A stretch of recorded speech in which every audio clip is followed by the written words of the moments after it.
पे खड़े हैं, यहाँ पे कौन होता? पाकिस्तान।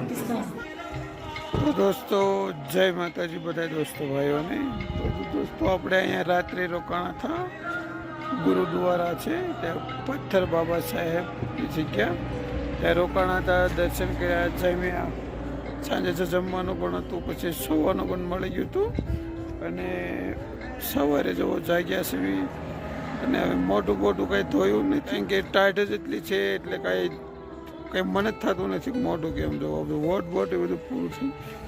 તો અહીંયા પણ અત્યારમાં ચા પાણી પીધા અને ટોસ ને એવું બધું હતું સવારે તમને આપે છે પ્રસાદમાં. તો મારી પાછળ પણ તમે આ બરફને બધું જોઈ રહ્યા છો. તો ચાલો તમને આપણે દાદાના દર્શન કરાવશું. અંદર જોઈ લો આ છે ગુરુદ્વારા શ્રી પથ્થર સાહેબ, હાઈવે ઉપર જ આવેલો છે અને અહીંયા બધા જે આપણા ફૌજી ભાઈઓ અહીંયા પણ સેવા પૂજા જે કંઈ કરે છે. બહુ મોટી જગ્યા છે. અહીંથી જો ઉપર પણ જગ્યા છે, પછી એક અહીંથી પણ સીડી છે ઉપર, અહીંયા પણ જગ્યા છે એક, પણ હવે ત્યાં એટલો બધો અત્યારે સડી ન હોય કારણ કે શ્વાસ આપણને ફૂલવા મળતો હોય છે. ગાડી આપણે રેડી કરી દીધી છે, સુનિલભાઈ પણ રેડી થઈ રહ્યા છે ને આ બધું પાર્કિંગ છે તમે જોઈ રહ્યા છો. અહીંયા તમે રાત્રે જોઈએ તો બહુ ટ્રક બહુ ઝાઝા હતા, પછી કારવાળા, કોઈ બસવાળા, અલગ અલગ. પાછળ તમે જોવો છો દોસ્તો, દેખો અંદર છે પણ અંદર કેમેરા.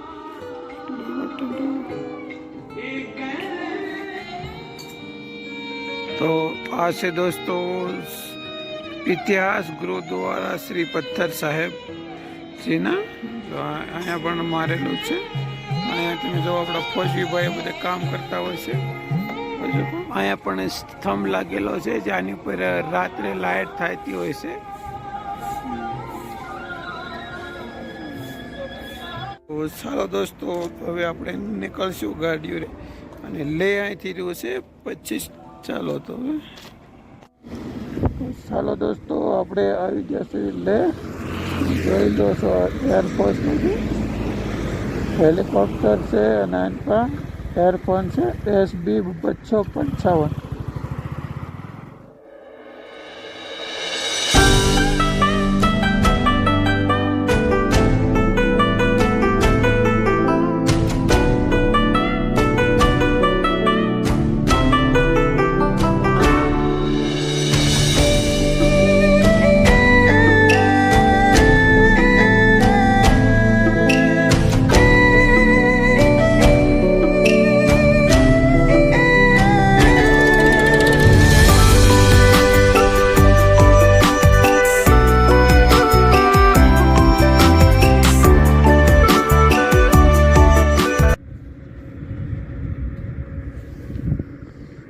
તમે જોઈ શકો છો.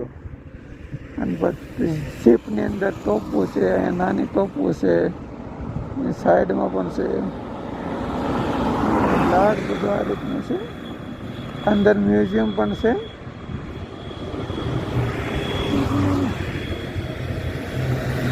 તો લદ્દાખમાં એન્ટ્રી થઈ ગઈ છે આપણી. Welcome to Leh. લેહમાં પહોંચી ગયા છે. સુનિલભાઈ ખોવાઈ ગયા છે.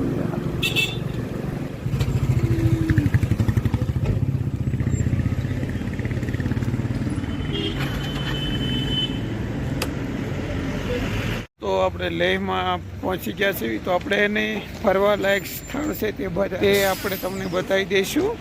અહીંયા પણ તમે જોઈ શકો છો જે આપણે મિલિટરીની ચીપું છે. આ સાઈડમાં પણ આપણે મિલિટરીને લગતા બધા વાહનો જે આવે છે. જો 100 રૂપિયા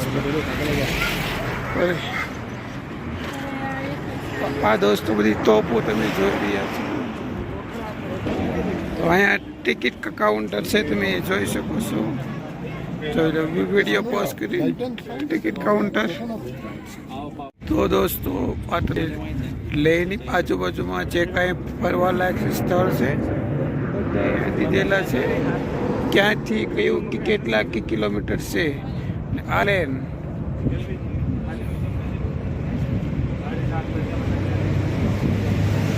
ચાલો હવે ટિકિટ લઈ રહ્યા છે સુનિલભાઈ અને આપણે વચ્ચે આગળ ધીરે ધીરે 2 ટિકિટ સુનિલભાઈ આપણે લઈ લીધી છે 125 રૂપિયામાં વોલ ઓફ ફેમ ચાલો અંદર આપણે જઈશું चाहे वीर भूमि है, यहाँ पर केवल भारत माता का जयकारा होगा, वंदे मातरम। मैं अपनी ब्रीफिंग शुरू करूं उससे पहले 1999 कारगिल युद्ध के दौरान जो वीर सपूत हमारे मातृभूमि की रक्षा में अपना सर्वस्व न्यौछावर कर दिया, उनको एक श्रद्धांजलि अर्पित की जाएगी। वो श्रद्धांजलि भारत माता के जयकारे के साथ होगी। आप में से कोई एक आदमी भारत माता की बोलेगा, बाकी सभी जय बोलेंगे। भारत माता की जय, भारत माता की जय, वंदे मातरम, वंदे मातरम, वंदे मातरम। आप लोग खाना खाए तो 5 आदमी तो ही जाओ। आवाज नहीं आ रही, मैं इसलिए बोल रहा हूं। आज आसमान में टकराने के बाद हमारे पड़ोसी मुल्कों में जाना चाहिए। सही बात है। और आपका दाहिना हाथ ऊपर उठेगा, जिससे हमें पता चले कि 140 करोड़ देशवासी हमारे साथ हैं। वंदे मातरम, वंदे मातरम, वंदे मातरम। भारत माता की जय, भारत माता की जय, माता की जय। रेडी हो गए आप लोग? हाँ, इस गैलरी में आपके सामने दीवार पर 1999 कारगिल युद्ध में चलाए गए सारे ऑपरेशंस फोटोग्राफ्स के माध्यम से दिखाए गए हैं। मेरे सामने सियाचिन ग्लेशियर में भारतीय सेना किस प्रकार सर्वाइव और ऑपरेट करती है तथा कुछ माउंटेनरी इक्विपमेंट के बारे में जानकारी दी गई है। इस गैलरी के बीचों बीच और मेरे भाई शोकेस में कारगिल युद्ध के दौरान भारतीय सेना द्वारा पाकिस्तानी सेना से जब्त किए गए कुछ हथियार प्रदर्शित किए गए हैं, जिसे आप मेरी ब्रीफिंग के बाद देखेंगे। ये जो मॉडल आप देख रहे हैं, यह एक टेरन मॉडल है। टेरन मॉडल जैसा कि किसी भी देश की सेना कोई भी ऑपरेशन लॉन्च करने से पहले अपने देश के सैनिकों को उस इलाके के बारे में जानकारी देने तथा ऑपरेशन समाप्त होने के बाद डीब्रीफिंग करने के लिए टेरन मॉडल का इस्तेमाल करती है। इस मॉडल का नॉर्थ एरो के माध्यम से दर्शाया गया है, जबकि वास्तविक नॉर्थ भी इसी दिशा में है। इस मॉडल पर लाल रंग से दर्शाए गए कुछ रेखाएं इस इलाके की छोटी तथा बड़ी सड़कों को दर्शाती हैं। इस मॉडल पर ब्लू रंग से दिखाई गई रेखाएं इस इलाके की छोटी तथा बड़ी नदी नालाओं को दर्शाती हैं। इस इलाके में एक मुख्य मार्ग जो कि श्रीनगर से जोजिला, द्रास, कारगिल होते हुए लेह को जोड़ती है। इस इलाके में मुख्य 3 नदियां सिगार, सिंगो और इंडस रिवर बहती हैं। इस मॉडल पर लाल रंग से दर्शाए गए कुछ गांव गुलतारी, गोन, मटियाल, बिजोट और मरोल, जो कि पाक ऑक्युपाइड कश्मीर के कुछ गांव हैं तथा एलओसी भी इन इलाकों से होकर गुजरती है। पाक ऑक्युपाइड कश्मीर समझते हैं आप लोग? क्या है बताइए। पाकिस्तान वाले एक चीज तुम्हें बता दूं सर, पाकिस्तान हमसे कुछ जबरदस्ती नहीं ले सकता। जिसके पास खुद के खाने के लिए पैसे ना हो से जबरदस्ती कुछ भी नहीं ले सकता। पाकिस्तान वाले क्या बोलते हैं? आजाद कश्मीर। क्या बोलते हैं वो? आजाद कश्मीर। दोबारा बोलिए। आजाद कश्मीर किसका है ये? इंडिया का। इंडिया बोलिए। दोबारा बोलिए। हमारा है। हमारा है ना? बस इसीलिए तो कहता हूँ आजादी अभी अधूरी है। बस इसीलिए तो कहता हूँ आजादी अभी अधूरी है। कैसे उल्लास मनाऊं मैं, थोड़े दिन की मजबूरी है। दिन दूर नहीं, खंडित भारत को पुनः अखंड बनाएंगे। गिलगित से गारो पर्वत तक आजादी पर्व मनाएंगे। 1999 कारगिल युद्ध भी इन्हीं इलाकों के अंदर हुआ था। पर क्यों? कारगिल युद्ध से पहले भारत और पाकिस्तान सरकार के बीच एक समझौता हुआ था, जिस समझौते में यह तय हुआ ठंडियों के मौसम में ऊपरी बर्फीली चोटियों से दोनों देशों की सेना नीचे बेस में डाउन हो जाएगी।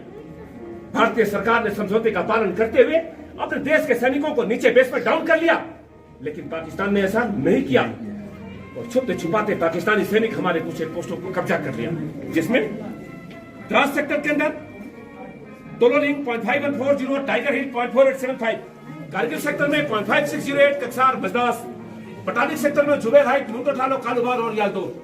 इस प्रकार कुल 134 किलोमीटर के इलाके पर पाकिस्तानी सेना का कब्जा हो चुका था। पाकिस्तानियों को जितना कब्जा करना था कर चुके थे। बारी थी भारतीय सेना की पाकिस्तानी सेना को मुंहतोड़ जवाब देने की, उनको परास्त करके उनको पीछे भगाने की, जिसकी शुरुआत 2 मई 1999 को भटारिक सेक्टर से की गई। लेकिन हमें कैसे पता चला कि हमारे पोस्टों पर पाकिस्तानी सैनिक आ चुके थे? इसकी एक रोचक कहानी है। भटारिक सेक्टर में एक चरवाहा जिनका नाम था श्री तासी नामग्याल, तो कभी कभी हरियाली की खोज में अपने बकरियों को लेकर मोटो ठालो इलाके में जाया करते थे। उन्होंने वहां पे एक दिन देखा पठानी सूट में कुछ सिविलियंस पत्थर से बंकरों का निर्माण कर रहे हैं। उन्हें देखने के बाद ऐसा एहसास हुआ कि ना ही तो भारतीय सैनिक हैं और ना ही तो भारतीय नागरिक हैं। ये पाकिस्तानी सैनिक अपना स्वरूप बदली करके भारतीय सरजमी पर कब्जा कर रहे हैं। एक सच्चा और देशभक्त नागरिक होने के नाते श्री तासी नामग्याल जी भारतीय सेना से भटारिक सेक्टर में उन्होंने साझा किया। भारतीय सेना को खबर मिलते ही भारतीय सेना 4 जाट रेजिमेंट के कैप्टन सौरभ कालिया के नेतृत्व में 11 लोगों की एक पेट्रोलिंग टीम भेजी। यह पेट्रोलिंग टीम गई तो, लेकिन इसमें से लौट कर एक भी वापस नहीं आया।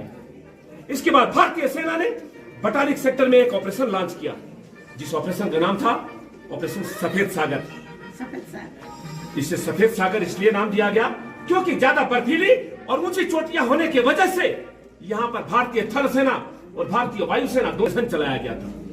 इस ऑपरेशन के तहत भटारिक सेक्टर के सारे पोस्टों को रिकैप्चर कर लिया गया, लेकिन कालूबार .4812 के ऊपर गोलियों के बौछारों के बीच 1/11 गोरखा राइफल के कैप्टन मनोज कुमार पांडे भारतीय तिरंगे को हमेशा हमेशा के लिए कालूबार के ऊपर फहराए।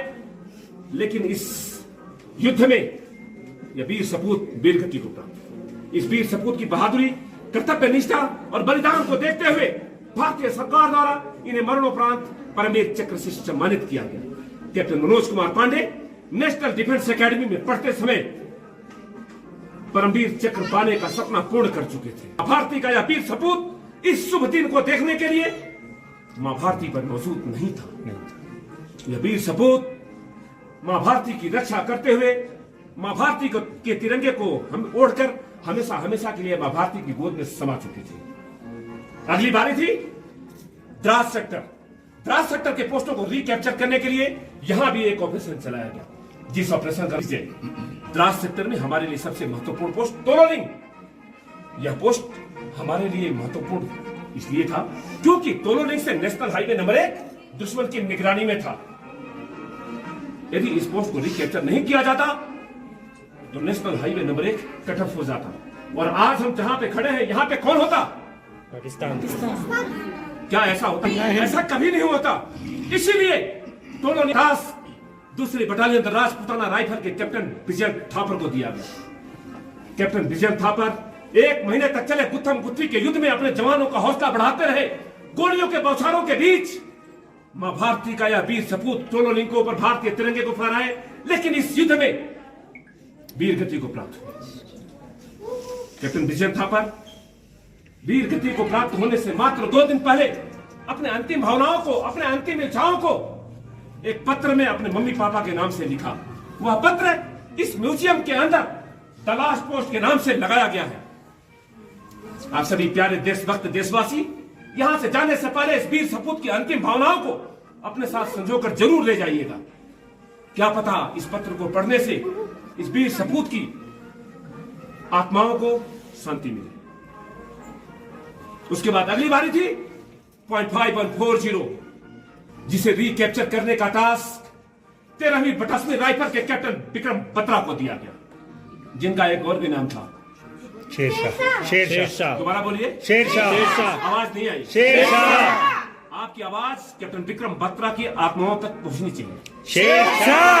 दोबारा बोलिए, शेरशाह। ऐसा माना जाता है 10 साल बाद तक जब पाकिस्तान में बच्चा रोता था तो पाकिस्तानी माएं बोलती थी वरना शेरशाह आ जाएगा। पाकिस्तानी सैनिकों को पाकिस्तानी से कैप्टन विक्रम बत्रा की आवाजें सुनाई देती थी, क्योंकि मां भारती का यह वीर सपूत पाकिस्तानियों के खून के प्यासे एक भूखे शेर की तरफ के बौछारों के बीच तरफ चले और अपने जवानों के साथ उनका नेतृत्व करते हुए .5140 के ऊपर हमेशा हमेशा के लिए भारतीय तिरंगे को फहराए और वहां से अपने दिल की भावनाओं को अपने कमांड पोस्ट को एक मैसेज के रूप में प्रेषित किया। ये दिल मांगे, क्या बोला? ये दिल मांगे मौत। कैप्टन विक्रम बत्रा और शेरशाह दुश्मन के खून के प्यासे हो चुके थे। उनका दिल अभी मान नहीं रहा था उन्हें अभी आगे जाना था। उनको पाकिस्तानियों को अभी और हताहत कर कैप्टन विक्रम बत्रा और शेरशाह 0.5140 से 0.4875 की तरफ अग्रसर हो चुके थे। चारों तरफ से गोलियों की बौछार, मशीन गनों की गड़गड़ाहट, इन सब आवाजों के बीच मां भारती का यह वीर सपूत 0.4875 की तरफ बढ़ा, लेकिन दुर्भाग्यवश 0.4875 पर भारतीय तिरंगे को फहराने से चंद सेकंड पहले मां भारती का यह वीर सपूत दुश्मन की गोलियों का शिकार हुआ और यह वीर सपूत मां भारती के तिरंगे को अपने सीने से लगाए हुए हमेशा हमेशा के लिए मां भारती की गोद में समा गया। इस वीर सपूत की बहादुरी और बलिदान को देखते हुए भारतीय सरकार द्वारा इन्हें भी मरणोपरांत सम्मानित किया गया, लेकिन भारतीय सेना कभी रुकती नहीं है। इन्हीं के प्लाटून का राइफलमैन संजय कुमार दुश्मन के फायर बंकर में फायर करती हुई मशीन गन की नाल खींच दी और दुश्मनों की गनों से दुश्मनों को ही रौंदता हुआ वीर सपूत 0.4875 ब्लैक टॉप के ऊपर पहुंच गया और भारतीय तिरंगे को हमेशा 0.4875 के ऊपर लहरा दिया। इस वीर सपूत की बहादुरी को देखते हुए इन्हें भी परमवीर चक्र से सम्मानित किया गया। राइफलमैन संजय कुमार आज भी भारतीय सेना में सूबेदार मेजर के पद पर सुशोभित हैं और राष्ट्रीय रक्षा अकादमी खड़गवासला में सेवारत हैं। उसके बाद अगली बारी थी असंभव प्रतीत होने वाली टाइगर हिल। मैंने बोला असंभव प्रतीत होने वाली टाइगर हिल, लेकिन भारतीय सेना के लिए ना उस समय कुछ असंभव था, ना आज कुछ असंभव है और ना ही भविष्य में कुछ असंभव होगा। भारतीय सेना जब तक अपने सीमाओं की निगाहबानी में बैठी हुई है, तब तक किसी भी देश की इतनी हिम्मत नहीं कि हमारे सीमाओं की तरफ आंख उठाकर देख ले, और जो भी ऐसा करने की गुस्ताखी करेगा, भारतीय सेना उन्हें मुंहतोड़ जवाब देने की अपने अंदर कुवत रखती है। टाइगर हिल जो कि तकरीबन 90 डिग्री खड़ी चढ़ाई पर थी, जाने के लिए रास्ता नहीं था, कठिन डगर था, लेकिन मुश्किल नहीं था। लेकिन क्योंकि कहते हैं हिम्मत वालों का डर से कोई वास्ता नहीं होता, हम कदम वहां रखते हैं जहां कोई रास्ता नहीं होता। टाइगर हिल जिसे रिकैप्चर करने का टास्क 18वीं बटालियन द ग्रेनेडियर्स रेजिमेंट के लेफ्टिनेंट बलवान सिंह को दिया गया। लेफ्टिनेंट बलवान सिंह घातक प्लाटून के प्लाटून कमांडर के रूप में अपने जवानों का हौसला बढ़ाते हुए गोलियों के बौछारों के बीच, बमों के गड़गड़ाहट के बीच चले। 3 दिनों तक यह टीम टाइगर हिल की तरफ चलती रही। अंततः 3 दिनों के बाद लेफ्टिनेंट बलवान सिंह के प्लाटून का एक सिपाही जोगिंदर सिंह यादव 17 गोलियां अपने सीने में खाने के बाद भी भारतीय तिरंगे को टाइगर हिल के ऊपर फहराए और मां भारती का यह वीर सपूत जीवित देश के अंदर वापस लौटा। इस वीर सपूत की बहादुरी को देखते हुए परमवीर चक्र से सम्मानित किया गया। राइफलमैन संजय ग्रेनेडियर जोगिंदर सिंह यादव पिछले साल जुलाई में ऑलरेडी कैप्टन रैंक से भारतीय सेना से सेवानिवृत्त हुए और आज भी हमेशा हमेशा मां भारती की सेवा के लिए तत्पर रहते हैं। इस प्रकार द्रास सेक्टर के सारे पोस्टों को रिकैप्चर कर लिया गया। बारी थी कारगिल सेक्टर। कारगिल सेक्टर के पोस्टों को रिकैप्चर करने के लिए यहां भी एक ऑपरेशन चलाया गया, जिस ऑपरेशन का नाम था ऑपरेशन तलवार। ऑपरेशन तलवार के तहत कारगिल सेक्टर के सारे पोस्टों को रिकैप्चर कर लिया गया। यह युद्ध 2 मई 1999 को बटालिक सेक्टर से शुरू होकर 26 जुलाई 1999 को कारगिल सेक्टर में समाप्त हुआ। तकरीबन 3 महीने तक चले इस युद्ध में भारतीय सेना ने पाकिस्तानी सेना के परखच्चे उड़ा दिए तथा पाकिस्तानी सैनिक या पाकिस्तानी सरकार को मां भारती की भूमि का एक टुकड़ा भी नसीब नहीं हुआ। भारतीय सेना की 14वीं corps fire and fury corps 1947-48 से लेकर अभी तक लड़े गए सभी युद्धों तथा इन वीर सपूतों की वीर गाथाओं को एवं लेह लद्दाख की कलाकृति और संस्कृति को एक कॉफी टेबल बुक के रूप में प्रसिद्ध करवाया है। वह कॉफी टेबल बुक हमारे टिकट काउंटर में मौजूद है। जिस किसी सज्जन को कॉफी टेबल बुक की आवश्यकता हो, हमारे टिकट काउंटर से ले सकता है। तकरीबन 3 महीने तक चले इस युद्ध में भारतीय सेना के 527 वीर सपूत मां भारती की रक्षा करते हुए हमेशा हमेशा के लिए मां भारती की गोद में समा गए तथा 1363 जवान इस युद्ध में घायल हुए। भारतीय सेना प्रतिवर्ष 26 जुलाई को कारगिल विजय दिवस के रूप में मनाती है और इन शहीदों को श्रद्धांजलि अर्पित करती है। आप सभी प्यारे देशभक्त देशवासी इस रणभूमि में आए, हमारे शहीदों को श्रद्धांजलि अर्पित किए, इसके लिए मैं आप सभी का तहे दिल से शुक्रिया अदा करता हूं। Thank you. जय हिंद, जय भारत।